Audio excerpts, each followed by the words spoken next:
Hi students, I am Upasana. Welcome to Win Study. तो students, आज हम डिस्कस करने जा रहे हैं एक्सरसाइज 12.3 का क्वेश्चन नंबर 2। तो स्टूडेंट्स स्टार्ट करते हैं। हमें 12.3 में क्या बोल रहा है? बोलते find the area of the shaded region in figure if radius of two concentric circles with center O are 7 centimeter and 14 centimeter respectively, angle AOC is equal to 40 degree. तो देखिए स्टूडेंट, सबसे पहले हमें क्या काम करना है, अच्छे से क्वेश्चन को रीड कर लेना है कि आखिरकार हमसे क्वेश्चन में ये पूछ क्या रहा है। ठीक है, तो अब बात हो रही है कि आपको शेडेड रीजन निकालना है। तो देखिए आपको फिगर में ये शेडेड रीजन जो मैंने ब्लैकिश कलर का करके दिखाया है, आपको सिर्फ इतना इतना शेडेड रीजन का एरिया फाइंड आउट करना है। चलो खैर, इतनी स्टोरी तो पता चली हमें। आगे बोलता है if radius of two concentric circle, what do you mean by concentric circle? देखो स्टूडेंट्स, मैंने पहले भी कई दफा इस चीज को आपको रिवाइज भी करवाया, लेकिन एक बार मैं फिर से आपको रिवाइज करवा रही हूं। जैसे कि देखिए, एक ही सेंटर से बनाए गए सर्कल, जिन सर्कल को एक ही सेंटर से, जैसे मान लो आपने यहाँ पे कंपास रखी और एक सर्कल बनाया, फिर थोड़ी सी कंपास खोली और एक और सर्कल बना दिया, लेकिन आपका सेंटर तो वही रहा। जब आपने स्मॉल सर्कल को ड्रॉ किया था तो आपका सेंटर तो वही रहा।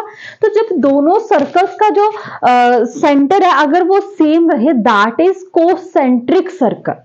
समझ आ गया? उसका मतलब क्या होता है? कोसेंट्रिक सर्कल, यानी कि एक ही पॉइंट पे बनाए गए दो सर्कल। Is it clear?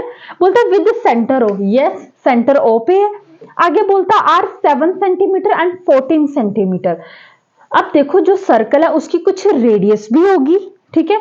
तो छोटे सर्कल की छोटी रेडियस होगी और बड़े सर्कल की बड़ी रेडियस होगी। इतनी तो कॉमन सेंस लगा ही सकते हैं हम। आगे बोलता है रिस्पेक्टिवली। रिस्पेक्टिवली मतलब जैसे छोटा सर्कल तो 7 सेंटीमीटर, बड़ा सर्कल तो 14 सेंटीमीटर, मतलब सीक्वेंस में चलना, ये मतलब होता है रिस्पेक्टिवली का। बोलता है angle AOC is equal to 40 degree, और बोलता है जो ये AOC एंगल बन रहा है और ये एंगल कितना है? 40 डिग्री। एंगल यानी कि थीटा कितना दिया गया है इसमें? 40 डिग्री। अब देखिए स्टूडेंट्स, इस फिगर को ध्यान से नोटिस कीजिए। क्या आपको यहां से लेके ये क्या एक सेक्टर लग रहा है? जैसे मान लो ये मैंने पहले छोटा सर्कल ड्रॉ किया, तो इस सर्कल की कुछ रेडियस होगी, तो ये मैंने, अब एक ही सर्कल पे दो रेडियस बनेंगी, और जब एक ही सर्कल पे दो रेडियस बनती हैं तो उस चीज को क्या बोला जाता है? सेक्टर बोला जाता है। ठीक है, अब मान लो मैंने इस ही सर्कल पे एक और इस ही पॉइंट पे एक और सर्कल ड्रॉ कर दिया, तो यहां से लेके यहां तक क्या हो जाएगा? ये भी तो सेक्टर बन जाएगा। और आपको सिर्फ ये पोर्शन निकालने को बोला गया है। समझ आ गया? यानी कि जैसे दो रेडियस बन रही हैं, दोनों मतलब दो सर्कल की अलग अलग रेडियस बन रही है, वैसे सेक्टर्स भी डिवाइड है।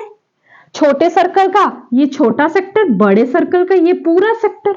तो किसी तरीके से अगर मैं एंगल AOC में से मतलब इतने में से अगर मैं इतने को माइनस कर दूं तो मेरे पास शेडेड रीजन आ जाएगा। अगर मैं इस पूरे सेक्टर में से इतना इतना सेक्टर माइनस कर दूं, जो शेडेड रीजन है मेरा वो माइनस कर दूं, तो मेरे पास आ जाएगा। समझ आ गया?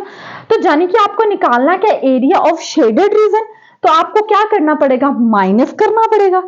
अब देखिए आपको जो जो चीजें गिवन है पहले तो आप वो लिख लीजिए। ठीक है, तो अब देखो कौन कौन सा बन रहा है। एक बन रहा है एरिया ऑफ ट्रायंगल, कौन कौन सी बन रही है? AOC, एक सेक्टर ये बन रहा है। दूसरा कौन सा बन रहा है? BOD, यही बन रहा है। अगर आप AOC में से BOD को माइनस कर दो तो आपके पास शेडेड रीजन आ जाएगा। तो जो जो आपको गिवन है पहले वो लिख लीजिए। गिवन जो स्मॉल रेडियस है उसके लिए मैं स्मॉल r लिखूंगी, और जो बड़े सर्कल की रेडियस है उसके लिए मैं 14 लिखूंगी। और जो एंगल AOC है वो कितना दिया गया है?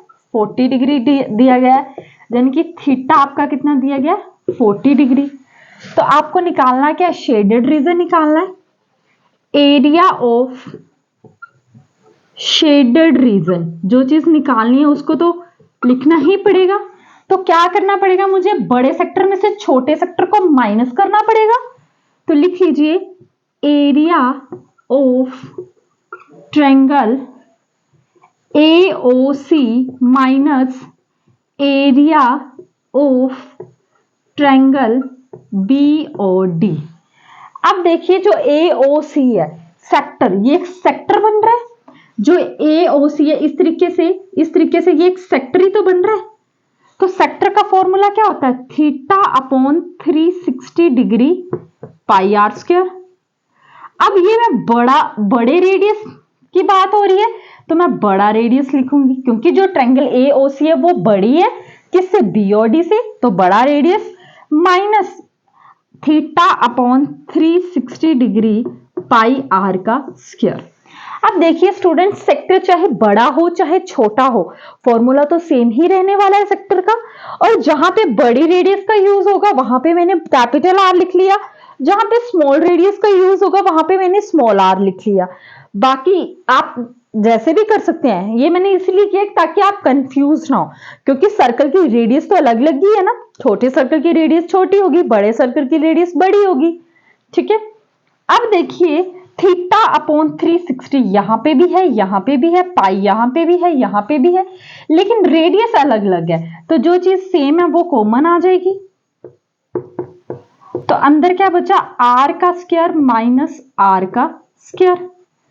अब इधर आ जाइए, थीटा कितना आपका 40 अपॉन 360, पाई की वैल्यू कितनी है? 22 अपॉन 7, और कैपिटल आर कितना है? 14 का स्क्वायर, और स्मॉल आर कितना है? 7 का स्क्वायर, ठीक है बेटे। अब इस 0 से ये 0 कैंसिल आउट, 2 2 जा 4, 2 18 जा 36, 2 11 जा 22, 2 9 जा 18। तो 2 11 जा कितने होते हैं बेटे? 22 होते हैं, इधर आ जाइए मेरे साथ। और 9 7 जा कितने होते हैं? 63 होते हैं, ठीक है बेटे। अब 14 का स्क्वायर होता है 196, ठीक है।